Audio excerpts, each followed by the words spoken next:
look at and I think the level he's at now, I feel like you could develop someone within to do what he's doing, kind of thing. Like sometimes to me, you can't always buy the next Jack Grealish. Sometimes you've got to create that from within. This is where I've had question marks about the manager at times at Arsenal, because I want to know, what can you do with Joe Willock? What can you do with Emile Smith-Rowe? Do you know what I mean?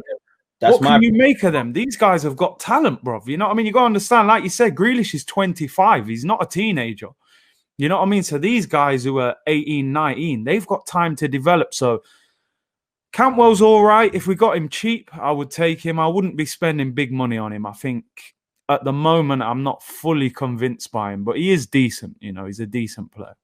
Personally, I'll take him for the squad. Right, and like you said, he's not really shown like you're going to come here, be a starter, be the main guy. But I'll take him for the squad. He's a ball carrier. He's good technically. I think we're lacking. And like you said, I know English tax is there, but you surely can get a deal on him of sorts. You made a good point there about developing, and it made me think about Grealish. He's 25. But he's been around. I know there's a lot of revolutionism around his name. Everybody's screaming him. Everyone knew he's a baller. He's 25. He's been around for a while. Would fans have been able to persist with it? Again, Villa have their own things. They're trying to get promoted. But at Arsenal, because we already have a short patience game to game from some young players. This man's probably been in the first team, maybe like 18, 19, 20 max. Let's call it 5 years. Would we have had that patience? And you also made a great point about developing. That's been my pet peeve. It's like people just look at talent and think, why haven't they got there? We rarely have a plan collectively for a bunch of players and individually. We've been here with Ox, you know, is he a centre mid? Is he a winger? Theo, we've been here. Even Ramsey came towards the end of his career at Arsenal, but there was a bit of to and from. Jack Wilshere, you know, is he deep lying? Is he creative? And I see that with Joe Willock in particular. Like, for me, he's a box-to-box man. You know, Arteta knows football more than me, but I don't see Joe Willock being in that 10. I want to know the real plan for Maitland-Niles. We all speculate he's a fullback. Arteta uses him. He speaks of him using him in midfield. But what is he? And Emile Smith-Rowe. And I don't really see it, bro. I really don't. Not yet anyways. And that's a great... And you know what? I agree with you. And I think the problem now, I think a lot of these players now are suffering from a lack of game time. And what I would have done, because we've got like a group of youngsters there, and it's like, you know, your Willock, Nelson, and Ketia, these guys, I would have loaned them all out. I would have got all of them on loan, try and get them Championship or lower half of the Premier League. They need, every time I watch Joe Willock, it's like I can't make my mind up. I'll watch him for 10 minutes and I'll go, you're winding me up. You keep giving the ball away. And then he'll do a run and I'll go, yo, you know, if you could do that on a consistent basis. And that's what you do, bro. Consistency. People underestimate that. You can only get that from, I believe, from Joe and the names you said. They need to be somewhere they're genuinely going to play 20, 30 games minimum, real minutes, 60 plus.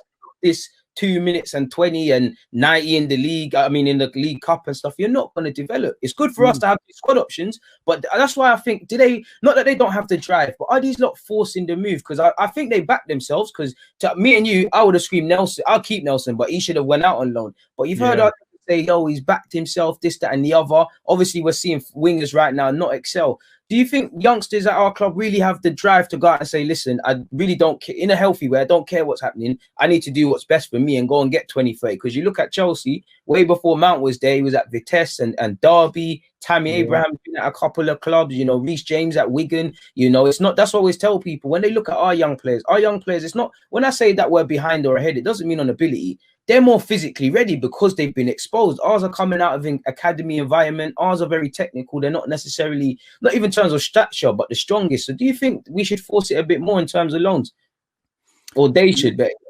Do you know what? You're bang on, because, and someone's saying there, look how Chelsea develop their youngsters.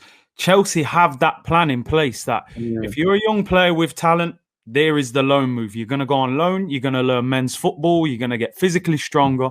You come back to Chelsea, worst case scenario, they sell you for a profit. Best case scenario, you end up in their first team. Right. Simple as that. Where, like you said, where is the planning at Arsenal? We've got a group of players here. Eddie and Ketia at the moment, right? I've said many times, for me, Eddie is not the level or the answer that I think we need at the moment. But you can't disregard the fact this guy is banging goals in left, right and centre for the under-21s. There's clearly talent there. but the development is what is needed. You look at the loan move to Leeds. What happened there? After 6 months, they sent him back. You've then got Nelson. He went to Hoffenheim, started off well, then that kind of fell through. It's like there's no real plan with one young player. While injured, sorry to cut you off, but there you go. Smith Rowe goes on loan for a season, has a good season, comes back. They're hyping him up.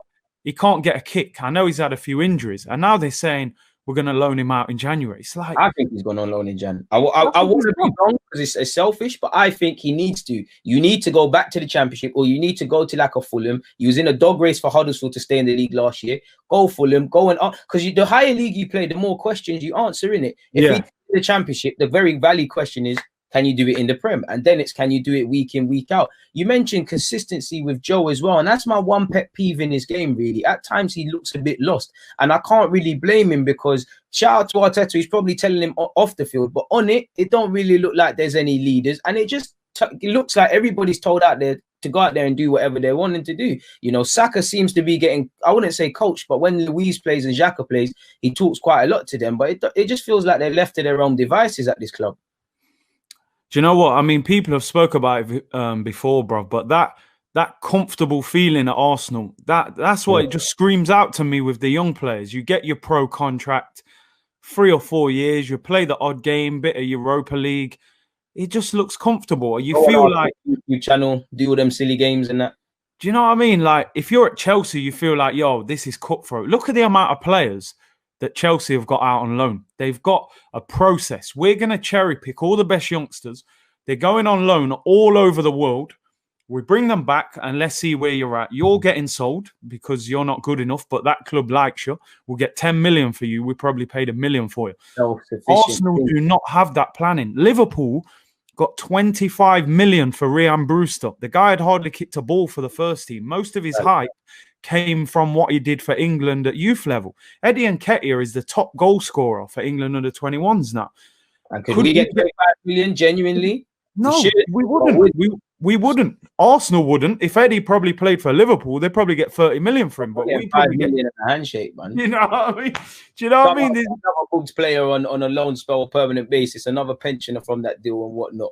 Yeah, exactly. So I don't understand the planning with Arsenal, you know, and I think you can see that with the backroom stuff. It's like Mislintat, we're going to pick the gems. Oh, no, actually, we're not. We're going to leave that. We're going to get Raul Sanelli so we can swim with the sharks and get all the big agents. But the problem is we haven't got the money to swim with them sharks. So when you go to Kia Jarabchin, you can't say, yo, give me your best player, Coutinho, because we can't afford that. If you ain't got big money. Your little Cedric, you know what I mean? Them leftovers. So then they get rid of Sanelli and go, oh, actually, we're going to go back to Edu and Arteta. And then Edu, I don't know, Edu seems to, every time we link with a player now, I'm hearing of a Brazilian player. It's like, oh, we need a striker, this Brazilian. And or there's some link towards Edu. All them links again, all them personal connections. Like they're even saying, you know, there's little rumours that Arteta wanted Aouar more than Thomas Partey now, they're saying, and all these things. So, you know, it's crazy. All the Arsenal need a direction. And this is my point with Arteta.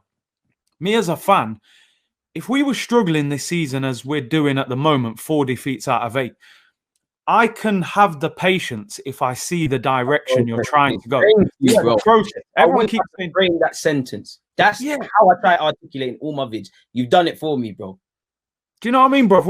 We understand that our squad is not that good. We know there are massive weaknesses. We know in the summer, a lot of wages are going to get freed up when Ozil, Mustafi, all these guys leave, Socrates. So we know it may take another year to really get to where we need to. The problem is we're all watching at the moment going, what's the plan? What's the plan, bro? The youngsters aren't developing. Most aren't delivering. The pensioners ain't doing nothing for you. You know, and we don't know what the style of football is. You know, I expected Pep Guardiola tiki-taka football, bro. I didn't even expect that, bro. I just thought something along them lines. It's of course, but I just thought building blocks, like you said. Yeah, I want to see the process. Maybe even me, and I apologize to my subscribers. I think I was a bit complacent in terms of attacking.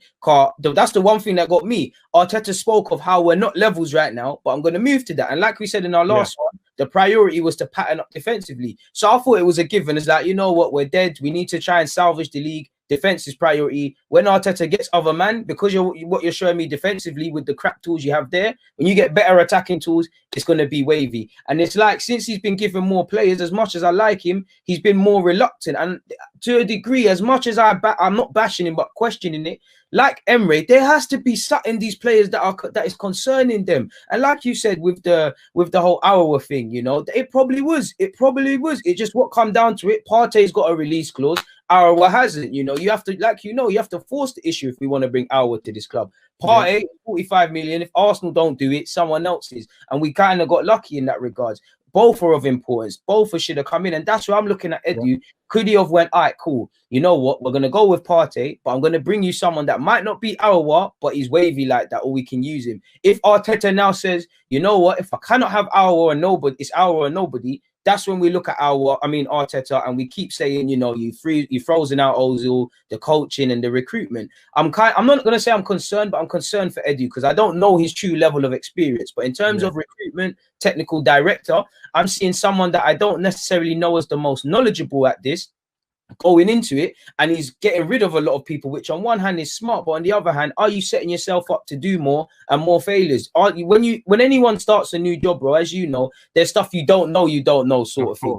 Yeah. Who is that in the same way Arteta needs that on the football field? Who is that for Edu? And that's what scares me. And I think, you know, because we did so much changes and we have so much to do in terms of moving people on and bringing people in, we left ourselves too much to do, and we ultimately tried to do too much, ultimately doing nothing in this market, with credit to Partey and obviously Gabriel. Sorry, 6 million 007. Me and Curtis apologize. Our Grealish price, who you going for? I love Grealish, but